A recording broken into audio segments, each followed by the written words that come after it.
श्री गणेशाय नमः। श्री सीतारामाभ्यां नमः। श्री हनुमते नमः। श्री उमापते नमः। श्री गुरुवे नमः। सब संतन की जय जय। जय जय सीताराम। राधे श्याम।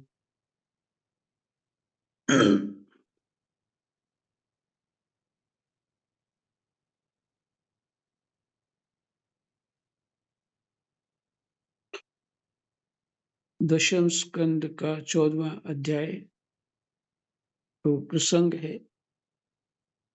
ब्रह्मा जी के द्वारा भगवान की स्तुति।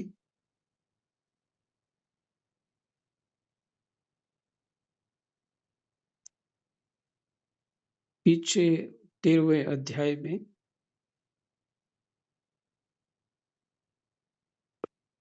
ब्रह्मा जी के ऊपर कृपा है ये कि भगवान का जो वास्तविक स्वरूप है उसका दर्शन करा रहे हैं।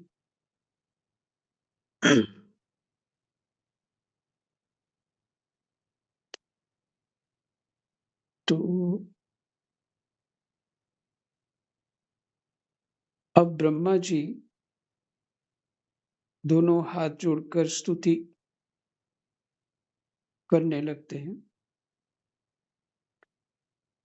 तो हम भी स्तुति छोटी सी करते हैं। कृष्णाय वासुदेवाय हरे परमात्मने प्रणतः क्लेशनाशाय गोविन्दाय नमो।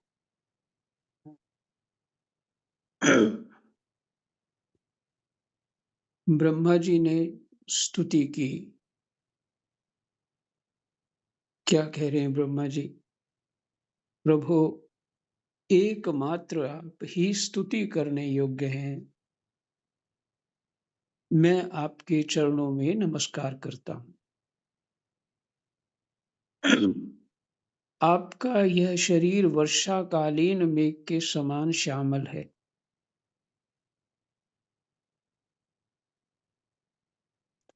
इस पर स्थिर बिजली के समान झिलमिल झिलमिल करता हुआ पीताम्बर शोभा पाता है। आपके गले में गुंगुची की माला, कानों में मकराकृति कुंडल तथा सिर पर मोर पंखों का मुकुट है। इन सबकी कांति से आपके मुख पर अनोखी छटा छिटक रही है। वक्षस्थल पर लटकती हुई वनमाला और नन्ही सी हथेली पर दही भात का कौर, बगल में बेंत और सिंगी तथा कमर की फेंट में आपकी पहचान बताने वाली बांसुरी शोभा पा रही है। ये भगवान का ग्वाल वाल का रूप जो है, ये वेश है भगवान जी का। आपके कमल से सुकोमल परम सुकुमार चरण, आपके कमल से सुकोमल परम सुकुमार चरण और यह गोपाल बालक का सुमधुर भेष,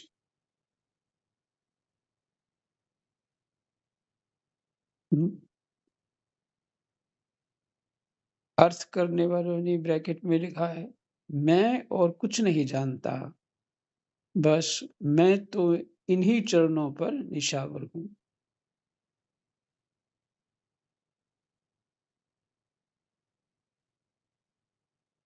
ये उनका अपना भाव है। स्वयं प्रकाश परमात्मन, आपकी ये श्री विग्रह, आपका ये श्री विग्रह भक्त जनों की लालसा अभिलाषा पूर्ण करने वाला है। यह आपकी चिन्मयी इच्छा का मूर्तिमान स्वरूप मुझ पर आपका साक्षात कृपा प्रसाद है।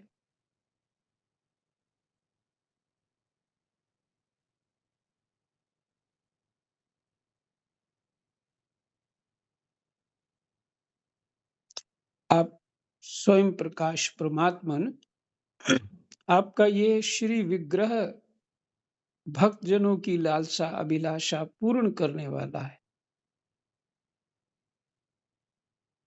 लालसा और अभिलाषा भी। यह आपकी चिन्मयी इच्छा का मूर्तिमान स्वरूप, चिन्मयी इच्छा का मूर्तिमान स्वरूप मुझ पर आपका साक्षात कृपा प्रसाद है।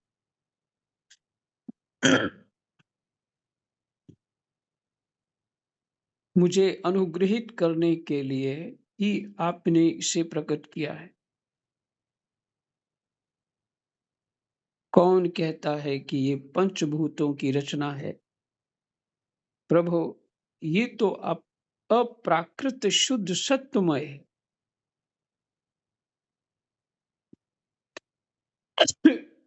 मैंने आपकी जो प्रकृति रूपी शक्ति है, उससे परे है और शुद्ध सत्वमय है। मैं या और कोई समाधि लगाकर भी आपके इस सच्चिदानंद विग्रह की महिमा नहीं जान सकता। फिर आत्मानंद आत्मा आनंद अनुभव स्वरूप साक्षात आपकी ही महिमा को तो राम इस सच्चिदानंद विग्रह की महिमा नहीं जान सकता। फिर आत्मानंद अनुभव स्वरूप साक्षात आपकी ही महिमा को तो कोई एकाग्र मन से भी कैसे जान सकता है?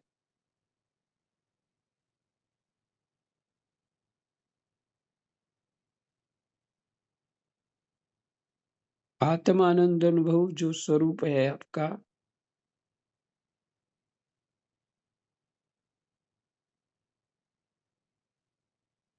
आपकी ही महिमा को तो कोई एकाग्र मन से भी कैसे जान सकता है?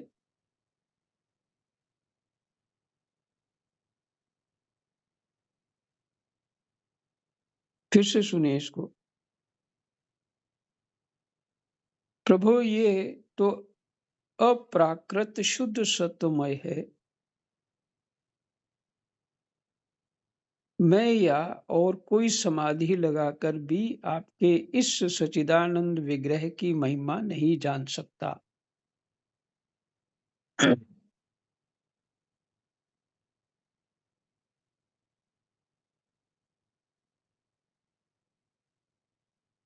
फिर आत्मानुभव स्वरूप साक्षात आपकी ही महिमा को तो कोई एकाग्र मन से भी कैसे जान सकता है?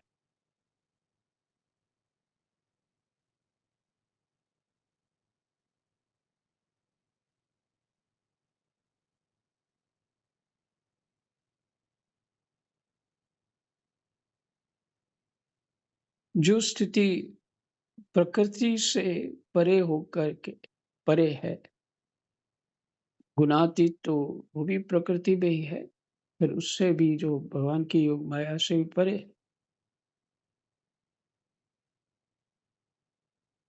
उसको कोई कैसे जान सकता है? क्योंकि जो समाधिस्थ होगा वो सिर्फ अपने को ही समेटेगा, और तो समाधि कुछ नहीं होती। और जो उसका वास्तविक स्वरूप है उसी का चिंतन करेगा, खोज करेगा। वो तो ब्रह्मा जी ने भी करी थी। अपने कमल के ऊपर जन्म होने के बाद वो कमल नाल में घुस गए थे, कोई और छोर नहीं मिला था। पहले ही उनका सूक्ष्म शरीर सूर्य की तरह चमकने वाला था।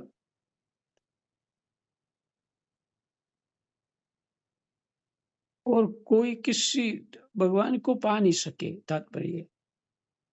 फिर बैठ गया, फिर तप किया, विचार छोड़ दिए सारे, फिर तप किया।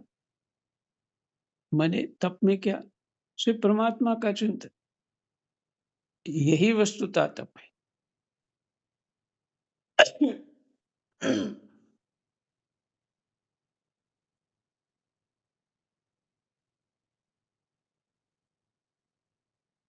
फिर भगवान ने प्रकट होकर के वेद दिए, फिर सेवा दी, फिर रचना हुई।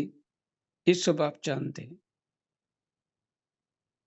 जो आत्मा अनुभव स्वरूप साक्षात आपकी ही महिमा को तो कोई एकाग्र मन से भी कैसे जान सकता है?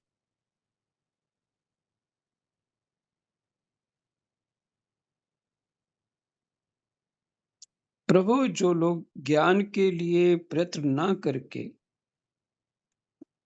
अपने स्थान में ही स्थित रहकर केवल सत्संग करते हैं और आपके प्रेमी संत पुरुषों के द्वारा गाई हुई आपकी लीला कथा का जो उन लोगों के पास रहने से अपने आप सुनने को मिलती है, शरीर, वाणी और मन से विनयावनत होकर सेवन करते हैं। शरीर, वाणी और मन से, माने वितर्क हो करके, तर्क वितर्क कुछ नहीं, से रहित होकर के, श्रद्धा युक्त होकर के, शरीर, वाणी और मन से विनयावनत होकर सेवन करते हैं, यहाँ तक कि उसे ही अपना जीवन बना लेते हैं। उसके बिना जी ही नहीं सकते। प्रभु, यद्यपि आप पर त्रिलोकी में कोई कभी विजय नहीं प्राप्त कर सकता, विजय प्राप्त करने का अर्थ यही है कि भगवान को पाना। फिर भी वे आप पर विजय प्राप्त कर लेते।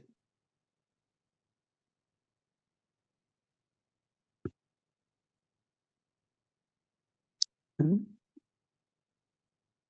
आप उनके प्रेम के अधीन हो जाते।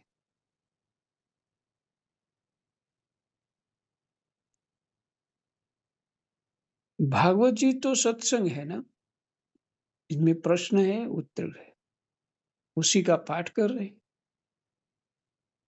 साथ साथ जिन महापुरुषों ने प्रश्न उत्तर दिया है, प्रश्न किया, उत्तर दिया है, उनकी भी स्मृति हो रही है। वो भी कभी कभी मन की कल्पना में आ जाते हैं, उनका ऐसा स्वरूप होगा।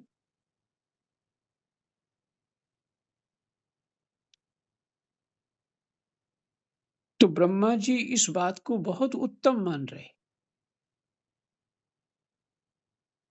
कहते वो भगवान को जीत लेते हैं।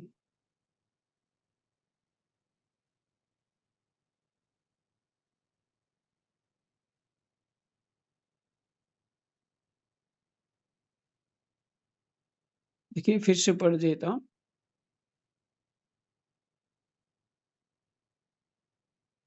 जो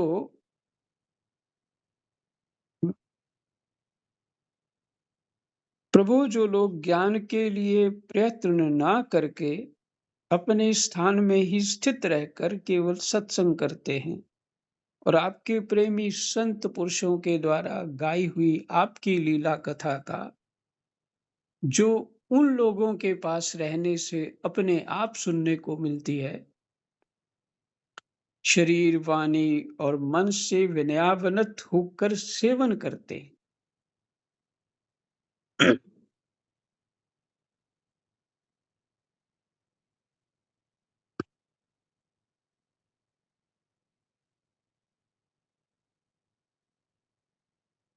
शरीर से, वाणी से, वाणी का अर्थ ये होता है सेवन करना, कहना, और कहना भी तो है, और मन से मनन करता है। मेरे भगवान की लीला कथा पूर्ण मुंह पूर्ण मनोयोग से जो सेवन करते हैं, यहाँ तक कि उसे ही अपना जीवन बना लेते हैं। यही जीवन है बस हमारा। उसके बिना जी ही नहीं सकते। प्रभु, यद्यपि आप पर त्रिलोकी में कोई कभी विजय नहीं प्राप्त कर सकता, फिर भी वे आप पर विजय प्राप्त कर लेते हैं।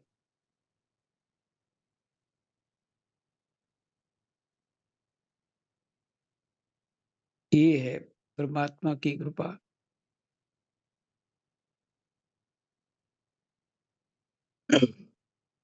भगवान में सुनने से, भगवान की महिमा गाने से भगवान में चित्त लग जाता है। चित्त ही तो लगाना है।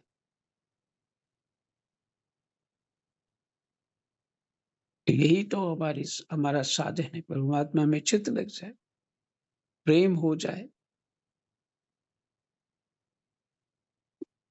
अ, मैं इस बार वृंदावन गया था, तो जो आचार्य पंडित राजा राम मिश्र हैं, उनसे मिल नहीं पाया।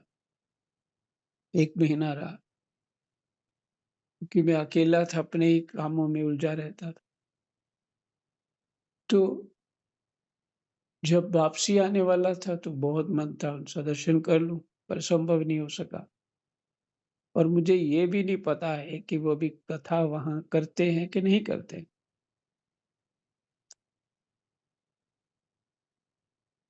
पर ये मैं सोचता था कि वो इतनी उम्र में क्यों आते आते हैं यहाँ पढ़ाने के लिए?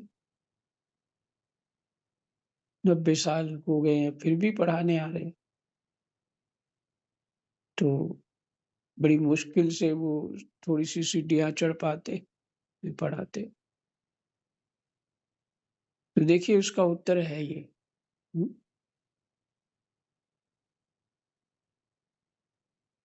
जो भी वहाँ ऐसी वार्ता सुनने के लिए तो थोड़े ही लोग हैं वहाँ होते हैं। तो उनको सुनाते हुए अपना चित्त भी तो प्रमुदित हो जाता है ना। ये कैसा अद्भुत रस है। उन्हों को तो क्या ज्ञान विज्ञान बहुत ऊँचा स्तर का है उनका।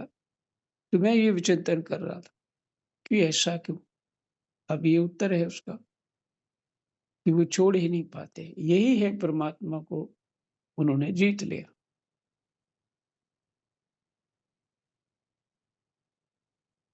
एक बार मैं उनके गर्मी में 2 ढाई बज रहे होंगे, पौने 3। मैं उनके घर गया, उनका कमरा बहुत छोटा-सा, बड़ी साधारण सी व्यवस्था है। उनका कहना है प्रारब्धवश जैसी स्थिति हो उसमें रहे साधक। हुँ, ये एक साधना का अंग है। जैसा तुम्हारा अदृष्ट है, प्रारब्ध है, उसके अनुसार तुम जी लो। नया कुछ बनने का प्रयास मत करो, बस यही बहुत बड़ा चक्कर है। तो वो ऐसे कह रहे थे, तो वो समझ में आता है ये। हाँ, उन्होंने उसमें अपने प्रवचन में भी बोला ये।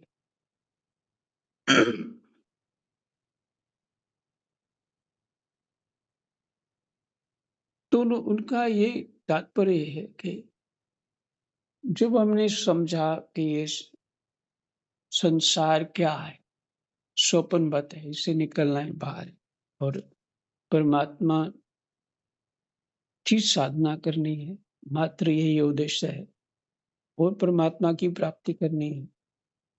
तो फिर तुम यहाँ विस्तार और नई इच्छाएँ क्यों लेना चाहते हो? इससे सिद्ध होता है कि तुम्हारा वैराग्य ठीक नहीं है। जो जैसी स्थिति है उसमें अपना जीवन यापन कर लो और बस भजन कर लो, परमात्मा में चित्त लगा लो। कुछ बदलने लगोगे तो फँसते जाओगे। हुँ? अपनी कलाकारियाँ दिखाते रहोगे समाज को, तो फँसते जाओ।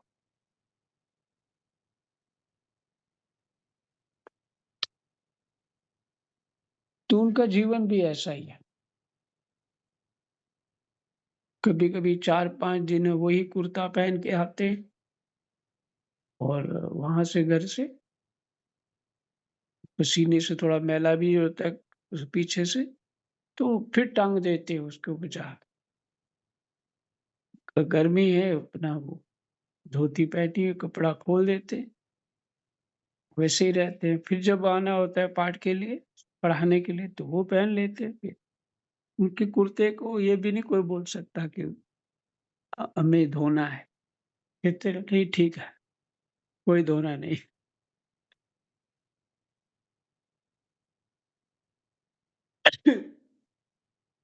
उनसे पढ़े हुए लोग आज समाज में करोड़ों अरबों रुपए कमा रहे हैं, पर उनको कोई अपनी मस्ती से कुछ थोड़ा भी इधर-उधर नहीं होते।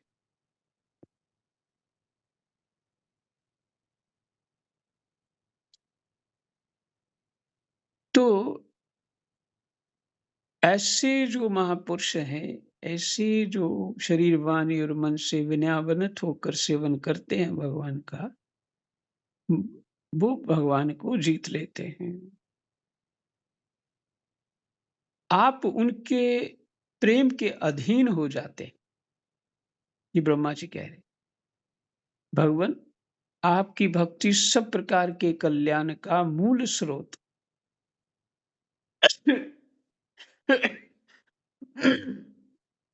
उद्गम है।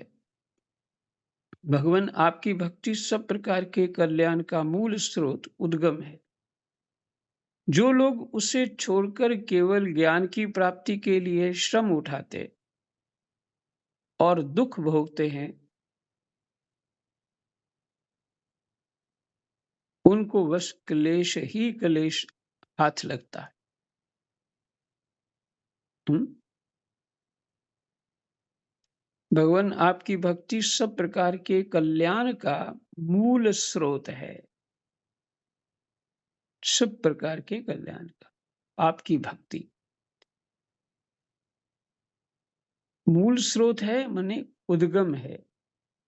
उद्गम माने वो स्थान है जहाँ से हमें कुछ परमात्मा की ओर बढ़ने का कारण प्राप्त हो जाता है। जो लोग उसे छोड़कर केवल ज्ञान की प्राप्ति के लिए श्रम उठाते और दुख भोगते हैं, उनको बस क्लेश ही क्लेश हाथ लगता है और कुछ नहीं। जैसे थोथी भूसी कूटने वाले को केवल श्रम ही मिलता है, चावल नहीं।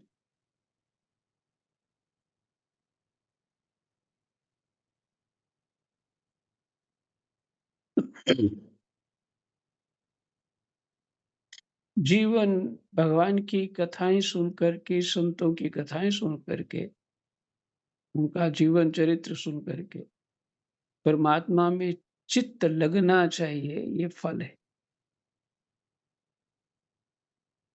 और मुझे सब कुछ समझ आ गया है। इस तरह की बुद्धि में जो भ्रम उत्पन्न हो जाता है, ये केवल श्रम है। अभी तो ब्रह्मा जी को नहीं हो पा रहा, बाकियों की तो बात ही नहीं करनी चाहिए।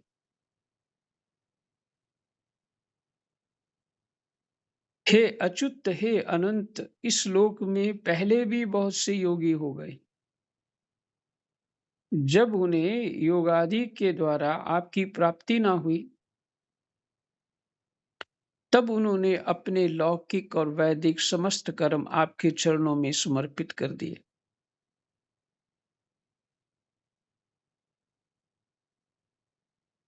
हे अच्युत, हे अनंत, इस लोक में पहले भी बहुत से योगी हो गए। जब उन्हें योगादि के द्वारा आपकी प्राप्ति ना हुई, तब उन्होंने अपने लौकिक और वैदिक समस्त कर्म आपके चरणों में समर्पित कर दिए।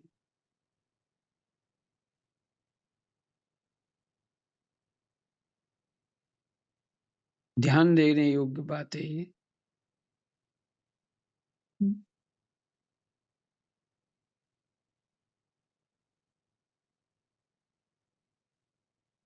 उन समर्पित कर्मों से तथा आपकी लीला कथा से उन्हें आपकी भक्ति प्राप्त हुई।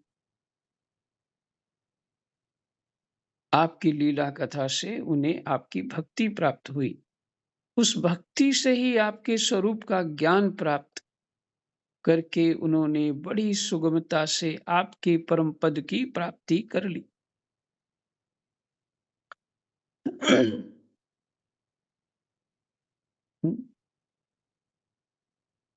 जमुना तट पर नारद जी गए।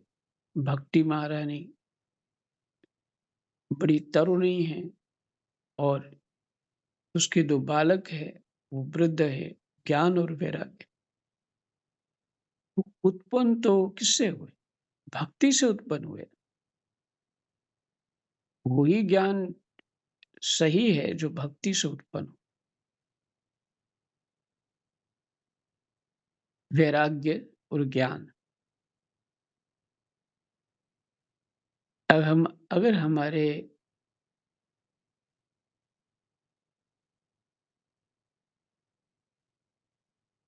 में होता तो मन बुद्धि में ही है सब। ये प्रवेश हो रहा है। जिसका अर्थ है कि भक्ति महारानी है। हमारे हृदय में भक्ति महारानी है।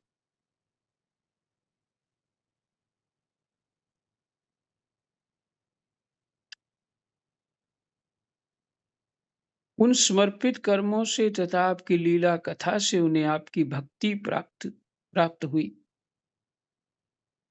उस भक्ति से ही आपके स्वरूप का ज्ञान प्राप्त करके उन्होंने बड़ी सुगमता से आपके परम पद की प्राप्ति कर ली।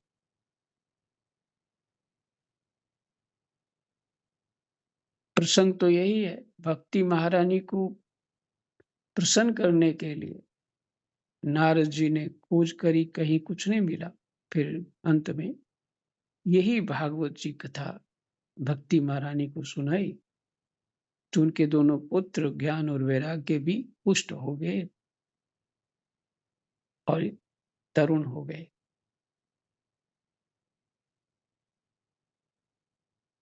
जिसको भक्ति महारानी ने सुना, वही भक्ति महारानी हमारे भीतर ही जो है भक्ति, परमात्मा की इच्छा, वो प्रसन्न नहीं। तो प्रसन्न कैसे हो रही है? यही भागवत जी सुन करके प्रसन्न हो रही है। तभी तो आप छोड़ते नहीं सुनना। क्योंकि ज्ञान और वैराग्य वो भी तरुण हो रहा है, पुष्ट हो रहा है।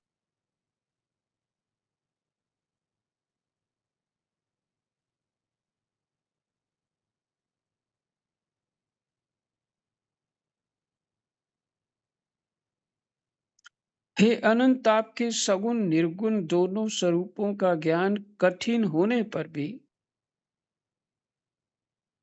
निर्गुण स्वरूप की महिमा, आपके सगुण और निर्गुण दोनों स्वरूपों का ज्ञान कठिन होने पर भी निर्गुण स्वरूप की महिमा इंद्रियों का प्रत्याहार करके शुद्धांतकरण से जानी जा सकती। निर्गुण स्वरूप की महिमा जानी जा सकती है शुद्धांतकरण से। जानने की यही प्रक्रिया है। विशेष आकार के परित्याग पूर्वक आत्माकार अंतःकरण का साक्षात्कार किया जाए। यह आत्मकारता घटपट आदि रूप के समान ज्ञेय नहीं है, प्रत्युत आवरण का भंग मात्र है। इस साक्षात्कार यह ब्रह्म है, मैं ब्रह्म को जानता हूं, इस प्रकार का नहीं, किंतु स्वयं प्रकाश रूप से ही है। इससे क्या होगा? जो आवरण है, जो अज्ञान है, जो माया है, उसका भंग हो जाएगा, मैंने वो नष्ट हो जाएगा। तो उसका अर्थ ये नहीं होता कि ये ब्रह्म है उसने जान लिया, या मैं ब्रह्म को जानता हूं, ये भी नहीं वो कह सकता। इस प्रकार नहीं है, किंतु स्वयं प्रकाश रूप से ही होता है। केवल आत्मा अनुभव है। कैसे कहोगे?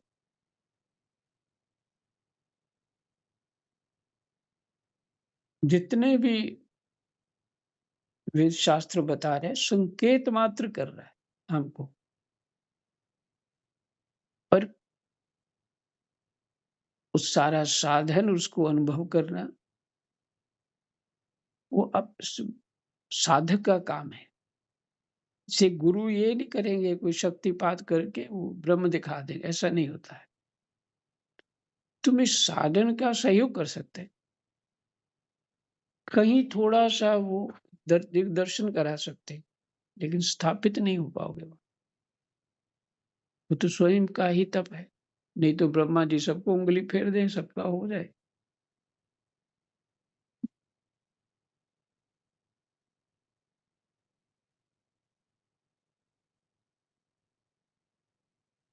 अगर बाहर घूमने का मन है तो उठ के जाना पड़ेगा ना, तभी आपको दृश्य दिखेगा,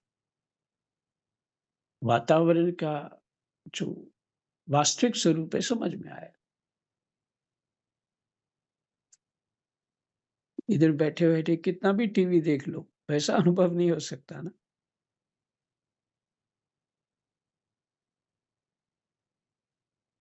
परंतु भगवान जिन समर्थ पुरुषों ने, समय क्या हो, समय तो हो गई। परंतु भगवान जिन समर्थ पुरुषों ने अनेक जन्मों तक परिश्रम करके पृथ्वी का एक एक परमाणु, आकाश के हिमकण माने ओस की बूंदे तथा उसमें चमकने वाले नक्षत्र एवं तारों तक को गिन डाला है, उनमें भी भला ऐसा कौन हो सकता है जो आपके सगुण स्वरूप के अनंत गुणों को गिन सके?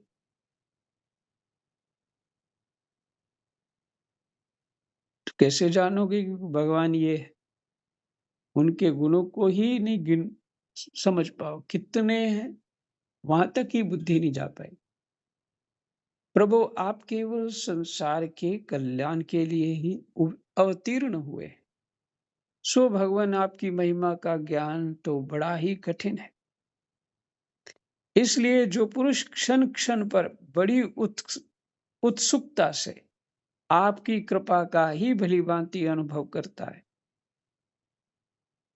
जो पुरुष क्षण क्षण पर बड़ी उत्सुकता से आपकी कृपा का ही भली भांति अनुभव करता है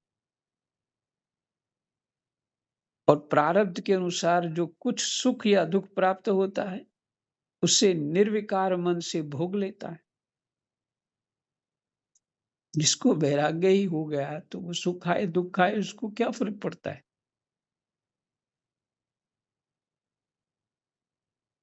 एवं जो प्रेम पूर्ण हृदय गदगद वाणी और पुलकित शरीर से अपने को आपके चरणों में समर्पित कर देता है,